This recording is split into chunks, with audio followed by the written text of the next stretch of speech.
నమస్తే నేను Priya welcome to my TV news ముందుగా వార్తల్లోని ముఖ్యాంశాలు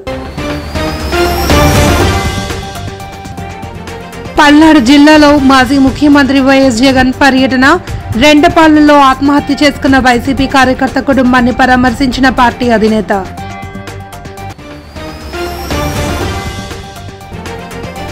2 రోజుల ఢిల్లీ పర్యటనకు వెళ్లిన లోకేష్ ఉపరాష్ట్రపతి జగదీప్ ధన్కర్ తో పలువురు అంశాలపై చర్చ లోకేష్ వెంట కేంద్ర మంత్రులు పలువురు ఎంపీలు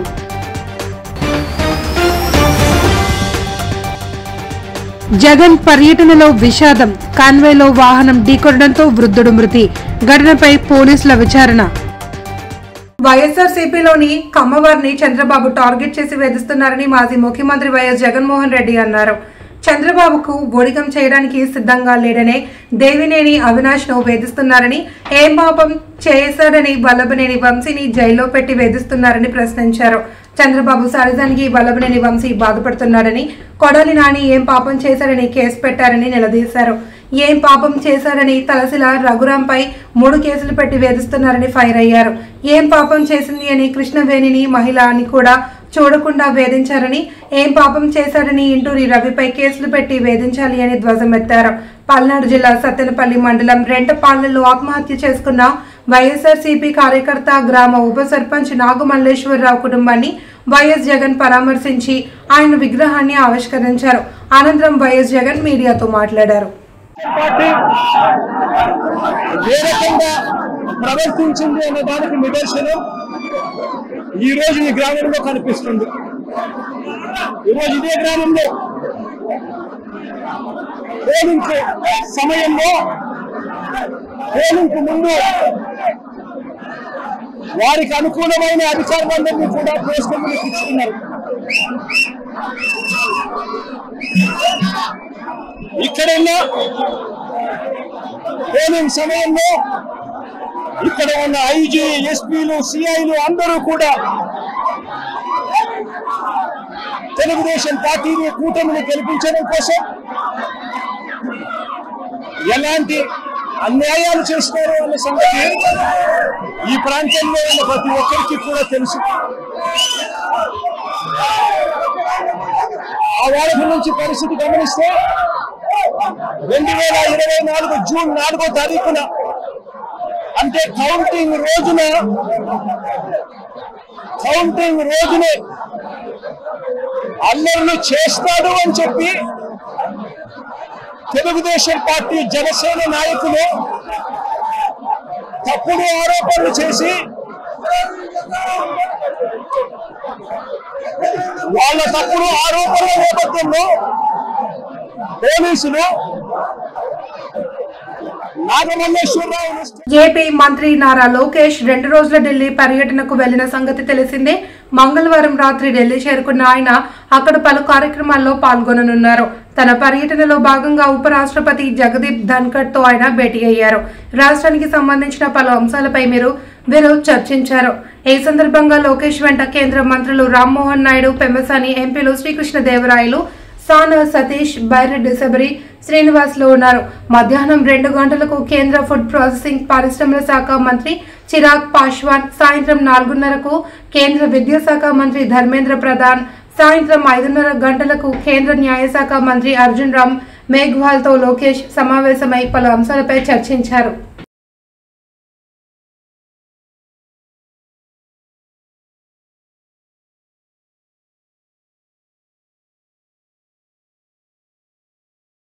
ఆంధ్రప్రదేశ్ మాజీ ముఖ్యమంత్రి వైఎస్ జగన్ గుంటూరు పర్యటనలో విషాదం చోటు చేసుకుంది. ఆయన కాన్వాయ్లోని వాహనం ఢీకొట్టడంతో ఓ వృద్ధుడు మరణించాడు. గుంటూరు జిల్లా ఏటుకూరు సమీపంలో ఈ ప్రమాదం చోటు చేసుకుంది.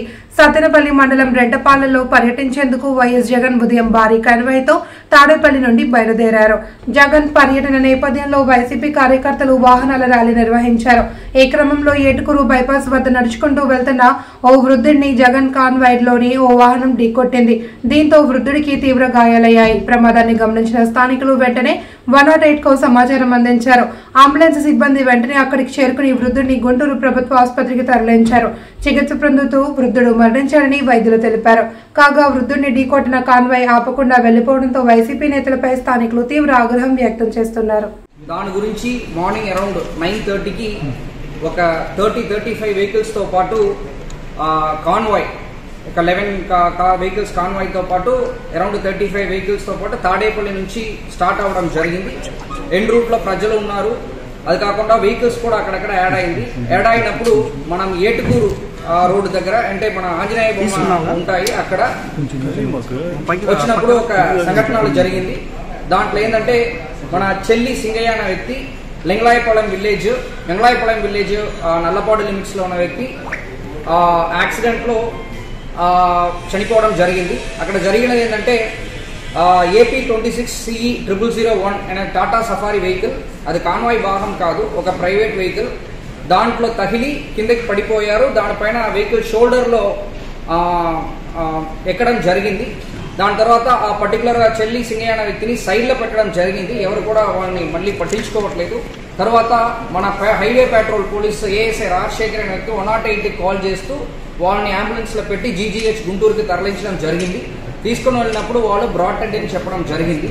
సో దీంట్లో ఏంటంటే మనము ఈ పర్టికులర్ సత్నాపల్లి ప్రోగ్రామ్కి మనం 11 కాన్వాయ్ వెహికల్స్తో పాటు ప్లస్ 3 వెహికల్స్ వరకు పర్మిషన్ ఇవ్వడం జరిగింది.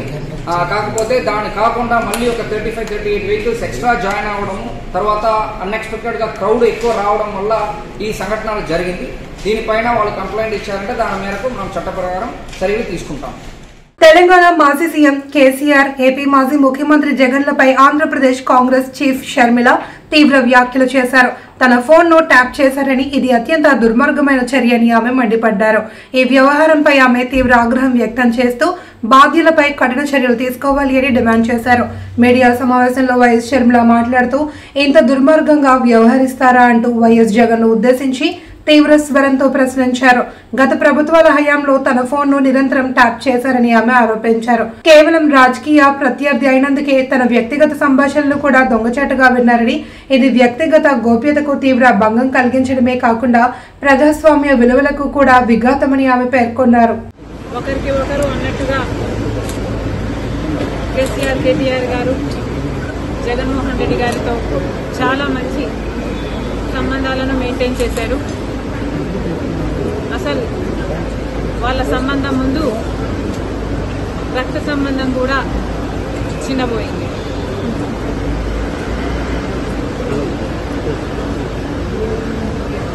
తెలంగాణలో ఫోన్ ట్యాపింగ్ జరిగింది అన్నమాట ముమ్మాటికి నిజం. మరి ఈ ఫోన్ ట్యాపింగ్ వ్యవహారం తెలంగాణ ముఖ్యమంత్రి, ఆంధ్ర ముఖ్యమంత్రి కలిసి చేసిన జాయింట్ ఆపరేషను లేకపోతే ఇది షేర్డ్ ఇన్ఫర్మేషను నాకు తెలియదు. కానీ ఒక మాట అయితే స్పష్టంగా అర్థమైంది. అదేమిటంటే ఫోన్ ట్యాపింగ్ జరుగుతుంది. ఎంతమంది మీద జరుగుతుందో నాకు తెలియకపోయినా నా ఫోన్ ట్యాప్ అవుతుంది, నా భర్త ఫోన్ ట్యాప్ అవుతుంది, నా దగ్గర వాళ్ళ ఫోన్లు ట్యాప్ అవుతున్నాయి అన్న విషయం నాకు చాలా చాలా స్పష్టంగా అర్థమైంది. అసలు మా ఫోన్లు ట్యాప్ అవుతున్నాయి అనే అంశాన్ని నిజానికి నిర్ధారించింది వైవి సుబ్బారెడ్డి గారే. స్వయంగా వైవి సుబ్బారెడ్డి గారే హైదరాబాద్లో మా ఇంటికి వచ్చారు. మా ఇంటికి వచ్చి మా ఫోన్లు ట్యాప్ అవుతున్నాయి అన్న అంశం నిర్ధారిస్తూ మా ఫోన్లు ట్యాప్ చేసిన ఒక కాన్వర్జేషను, ఒక ఆడియో కాన్వర్జేషను వాళ్ళు ఫోన్ ట్యాప్ చేసిన హైదరాబాద్ నగరంలోని బేగంపేట విమానాశ్రయంలో బుధవారం ఉదయం కొద్దిసేపు తీవ్ర ఉద్రిక్త పరిస్థితులు నెలకొన్నాయి. విమానాశ్రయంలో బాంబు పెట్టినట్లు గుర్తు తెలియని వ్యక్తి నుండి ఈమెయిల్ ద్వారా వచ్చిన సందేశం కలకలం రేపింది. ఈ సమాచారం అందుకున్న వెంటనే నగర పోలీసులు, విమానాశ్రయ భద్రతా సిబ్బంది అప్రమత్తమయ్యారు. బాంబ్ స్క్వాడ్, డాగ్ స్క్వాడ్ బృందాలు హుటాహుటిన విమానాశ్రయానికి చేరుకున్నాయి. ఎయిర్పోర్ట్ ప్రాంగణమంతా క్షుణ్ణంగా తనిఖీలు చేపట్టారు. ప్రతి మూలన గాలించినప్పటికీ ఎటువంటి పేలుడు పదార్థాలు గాని, అనుమానాస్పద వస్తువులు గాని లభ్యం కాలేదు. గంటల తరబడి విస్తృతంగా సోదాలు చేసిన అనంతరం విమానాశ్రయంలో ఎలాంటి బాంబు లేదని అధికారులు నిర్ధారించారు. దీంతో అటు పోలీసులు, ఇటు విమానాశ్రయ సిబ్బందితో పాటు ప్రయాణికులు కూడా ఊపిరి పీల్చుకున్నారు. ఎవరో ఆకతాయి కావాలి అనే బెదిరింపు ఈమెయిల్ పంపి ఉంటారని పోలీసులు ప్రాథమికంగా భావిస్తున్నారు. ఈమెయిల్ పంపిన వ్యక్తిని గుర్తించేందుకు దర్యాప్తు ప్రారంభించినట్లు సంబంధిత వర్గాలు తెలిపాయి.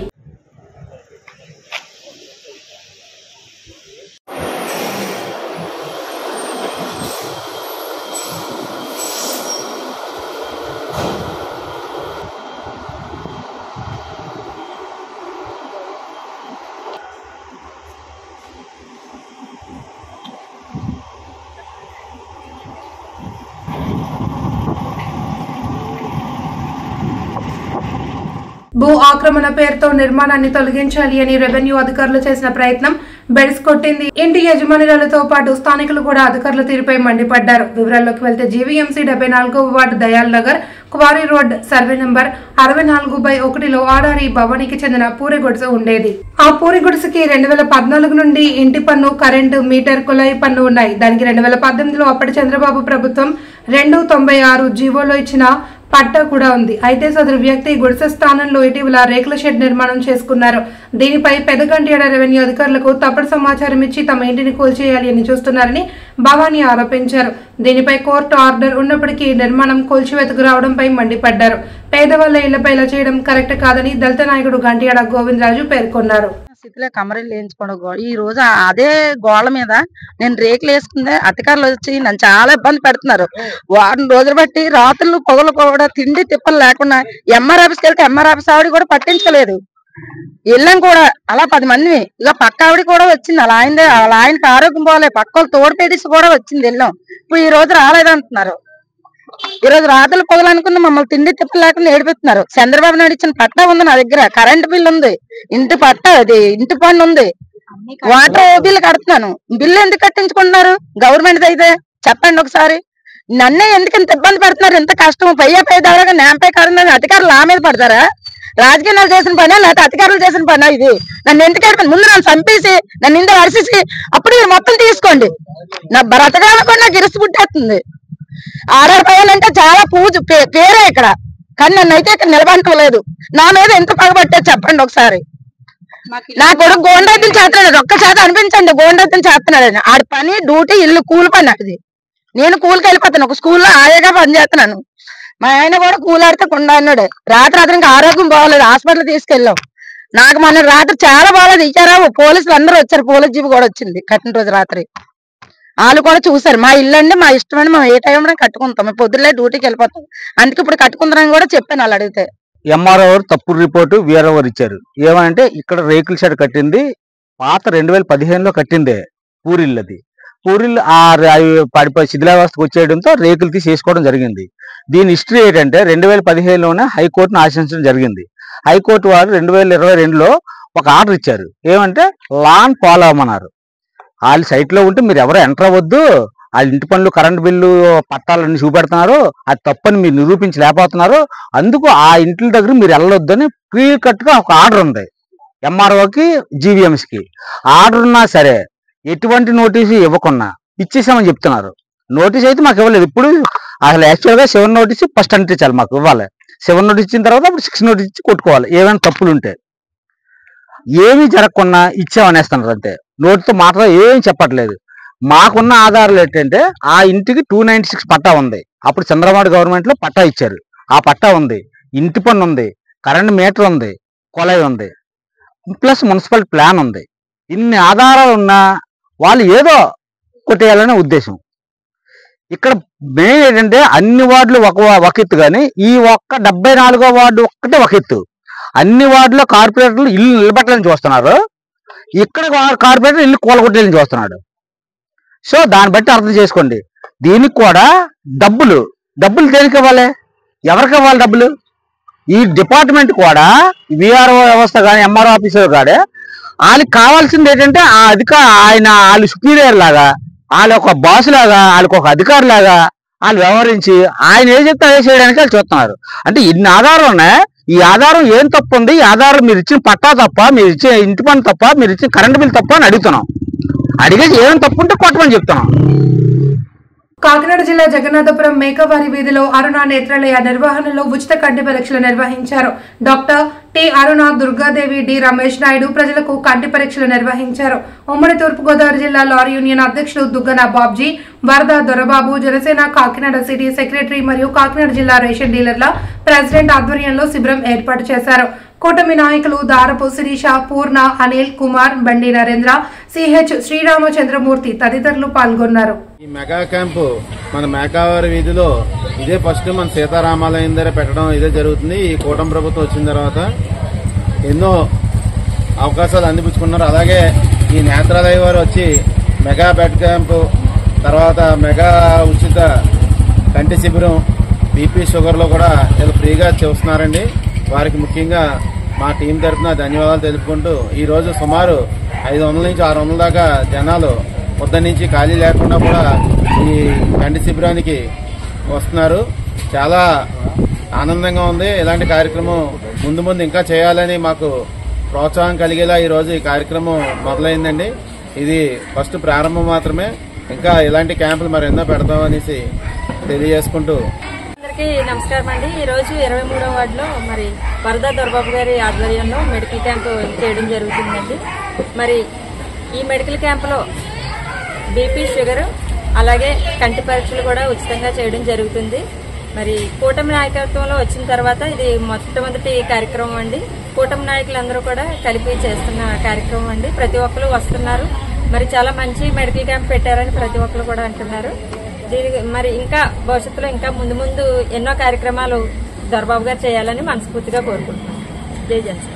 ఈ నెల 21న భారత ప్రభుత్వం ప్రతిష్టాత్మకంగా నిర్వహించనున్న అంతర్జాతీయ యోగా దినోత్సవ మహోత్సవాలను పురస్కరించుకుని కాకినాడ జిల్లా పిఠాపురంలో గల స్థానిక సూర్యరాయ విద్యానంద గ్రంథాలయంలో రాష్ట్రీయ స్వయం సేవక్ సంఘ్ ఆధ్వర్యంలో ఉదయం 6:30 నుండి యోగా అభ్యసన కార్యక్రమాన్ని నిర్వహించనున్నట్లు ఆర్ఎస్ఎస్ పిఠాపురం శాఖ ప్రతినిధి సత్యరామచంద్రరావు పాత్రికేయుల సమావేశంలో వివరించారు.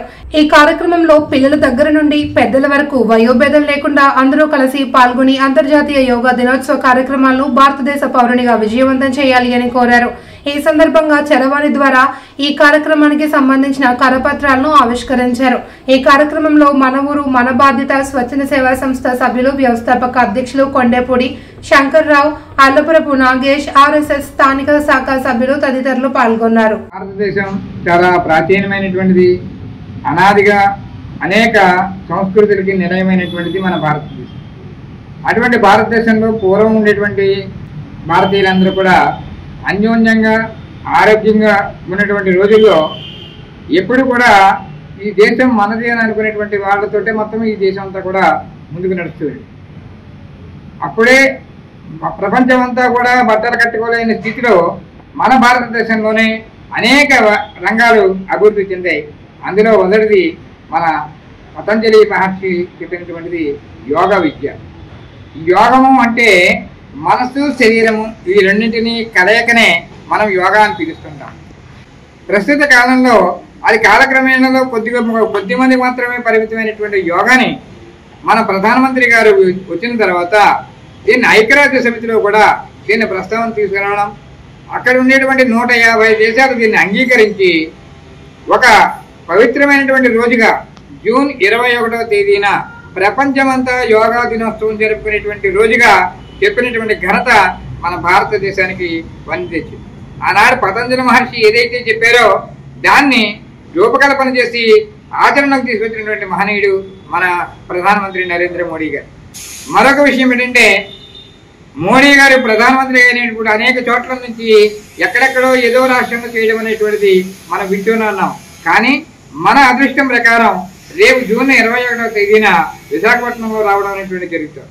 కాబట్టి ప్రధానమంత్రి గారే స్వయంగా వచ్చి యోగా చేస్తున్నటువంటి సందర్భంలో మనం కూడా మన కార్యక్రమంలో ఈ కార్యక్రమంలో కూడా తప్పనిసరిగా పాల్గొవాలని కోరుకుంటూ మన పిఠాపురంలో ఎవరికైతే ఎక్కడైనా ఉన్నటువంటి అవకాశం లేకపోతే అవకాశం ఉన్న చోట ప్రతి వారు పాల్గొవాలి. అవకాశం లేనటువంటి వాళ్ళందరికీ కూడా ఇది ఒక మంచి వేదికగా అవుతుందని మన సూర్యరాయ గ్రంథాలయంలో పెట్టడం జరిగింది. దానికి ఉదయం 6:30 నుంచి సరి అయినటువంటి స్థితులతోటి అభ్యాసం చేస్తున్నటువంటి గురువుల చేత ఇక్కడ యోగా నేర్పబడుతుంది. ఆ రోజున అందరం కూడా కలిసి మెలిసి యోగా విద్యను మనం ఆహ్వానిద్దాం. మీకందరికీ కూడా గాజువాకలోనే కకే తైబా ఖబ్రిస్తాన్ కకే బాదన్ ఖబ్రిస్తాన్ కమిటీ ఏర్పాటుపై మదీనా మసీద్ కమిటీ సభ్యుడు ఫజుల్ రెహమాన్ అభ్యంతరం వ్యక్తం చేశారు.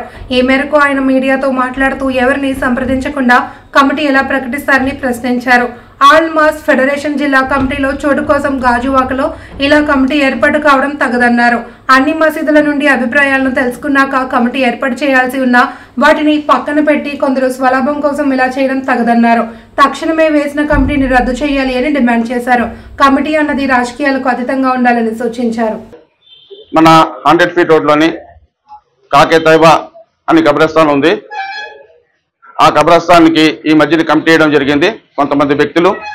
అయితే ఈ కమిటీ వేయడానికి కారణం ఏంటంటే ఈ ఆల్మాస్ ఫెడరేషన్లోని ఈ మధ్యనే ఎలక్షన్ ఉంది. ఈ ఎలక్షన్లోని వాళ్ళే సొంత లబ్ధి కోసం పార్టిసిపేట్ చేయడం కోసం మాత్రమే ఈ కమిటీ వేయడం జరిగింది. ఇది జీబీఎంసీ ఇచ్చింది కబ్రస్థాన్. ఇది ప్రతి మసీద్కి సంబంధించింది, ఏ సొంత వ్యక్తులకు సంబంధించింది కాదు, ఏ సొంత మసీద్కి సంబంధించి కాదు, ప్రతి మసీద్కి సంబంధించింది. అయితే వీళ్ళు కొంతమంది ఆ ఎలక్షన్లో పార్టిసిపేట్ చేయడం కోసం మాత్రమే ఆరిఫ్ అనే వ్యక్తి అక్కడ నామినేషన్ వేయడం కోసం మాత్రమే ఈ కమిటీ వేయడం జరిగింది. అందుకే మేము ఆల్మాస్ కూడా రిక్వెస్ట్ చేస్తున్నాం, ఈ ఆల్మాస్ లో కూడా రిక్వెస్ట్, ఈ ఎలక్షన్ లో ఎవరైతే నామినేషన్ వేశారో అవన్నీ క్యాన్సిల్ చేసి ఎలక్షన్ రద్దు చేయాలని కోరుతున్నాం. వార్తలోని ముఖ్యాంశాలు. పల్నాడు జిల్లాలో మాజీ ముఖ్యమంత్రి వైఎస్ జగన్ పర్యటన. రెండపాళ్లలో ఆత్మహత్య చేసుకున్న వైసీపీ కార్యకర్త కుటుంబాన్ని పరామర్శించిన పార్టీ అధినేత.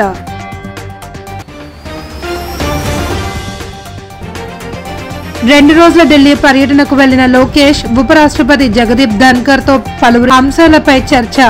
లోకేష్ వెంట కేంద్ర మంత్రులు, పలువురు ఎంపీలు.